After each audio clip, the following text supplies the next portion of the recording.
Oui, bonjour à tous. Alors, comme vous le savez, en tant qu'éditeur et traducteur de ce livre, je monte au créneau pour défendre donc ce livre qui s'appelle Le vol de Piatakov, la collaboration tactique entre Trotsky et les nazis de Burjo Leoni Sidoli, qui est paru en français en septembre 2021. L'édition française d'ailleurs est une édition revue et augmentée par rapport à l'édition italienne de 2017. Donc je monte au créneau car le sujet est d'importance. Hein. Trotsky avait dit s'il était prouvé que Piatakov m'avait rendu visite, et là je précise que cela ne pouvait se faire qu'avec le soutien logistique des nazis, je continue de citer Trotsky, ma position serait radicalement compromise.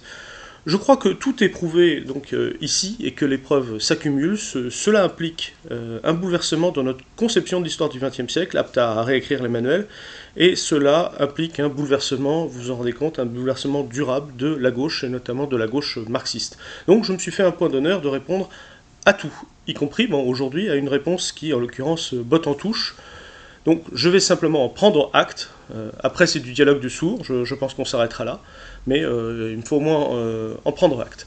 Donc M. Jean-Jacques Marie, historien trotskiste bien connu, vient de réussir l'exploit d'écrire dans La Tribune des Travailleurs du 17 novembre 2021 un article de réfutation du livre sans avoir ne serait-ce que effleuré le sujet, ni même cité un passage ou un argument du livre, dont je rappelle le sujet majeur, la visite rendue par Piatakov en décembre 1935 près d'Oslo, avec l'aide logistique des nazis, et les nombreuses preuves, issues notamment des archives Trotsky, des textes trotskistes, de la collaboration tactique entre Trotsky et les nazis. Bon, évidemment, en tant qu'éditeur soucieux de défendre ce que je publie, je bois évidemment du petit lait, et du fait que M. Marie ne réponde pas sur le fond. Mais bon, c'était prévisible, je le savais déjà, je sais que ce livre est irréfutable. Euh, L'axe de la réponse de M. Marie consiste à ne jamais répondre au plan historique, mais à contre-attaquer sur un terrain strictement politique, alors que ces thèses ont un caractère totalement objectif, quoi qu'on en pense politiquement. Répondre de cette manière est sans doute la seule chose à faire quand on n'a rien à rétorquer, mais cela semble, évidemment, ça apparaîtra à tout le monde, un pis-aller. Donc M. Marie parle de grossier camouflage, c'est le titre de son article, pour qualifier ce livre de 800 pages dont l'objet serait de cacher, voyez-vous, le pacte de non-agression germano-soviétique dont vous n'avez certainement jamais entendu parler.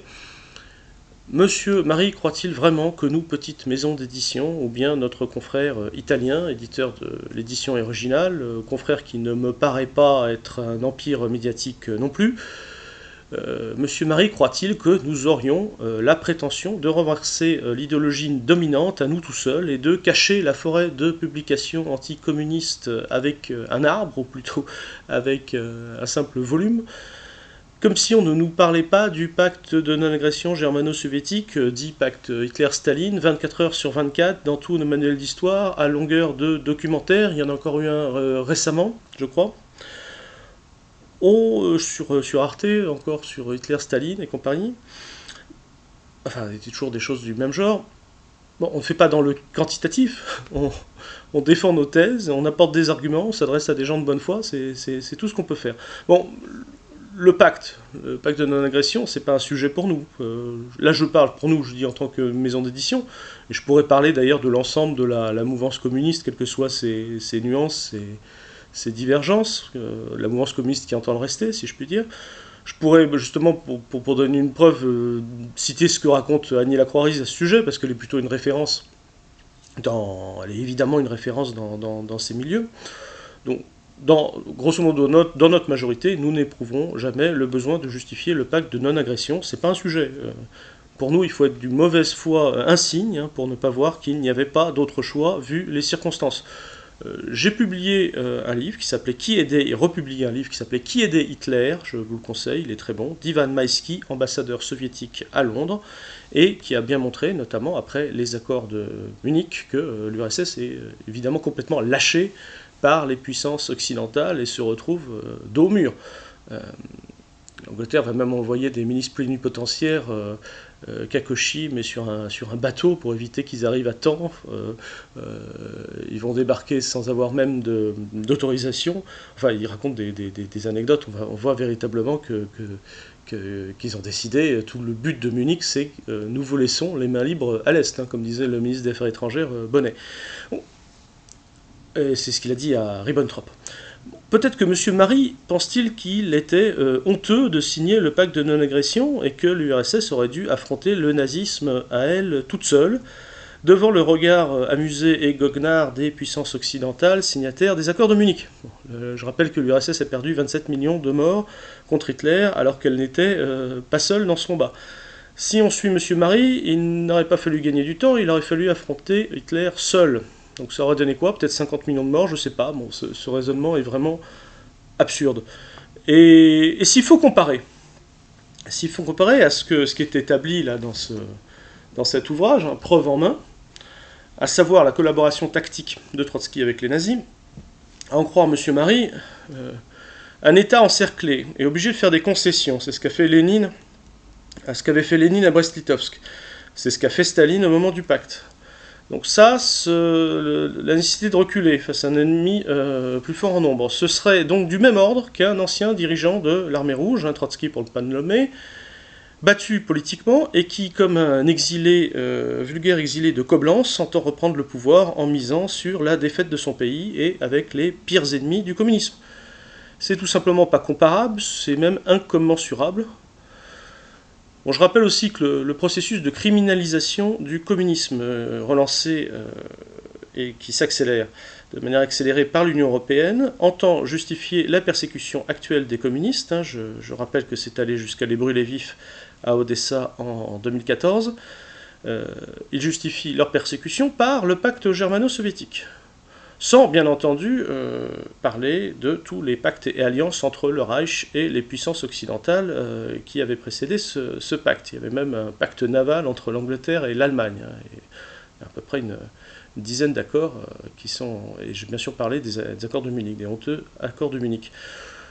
Je n'ai pas entendu les amis de M. Marie s'élever contre cette criminalisation officielle judiciaire du communisme en Europe. Mais je ne pensais pas qu'il irait jusqu'à s'abaisser à utiliser le même arsenal théorique.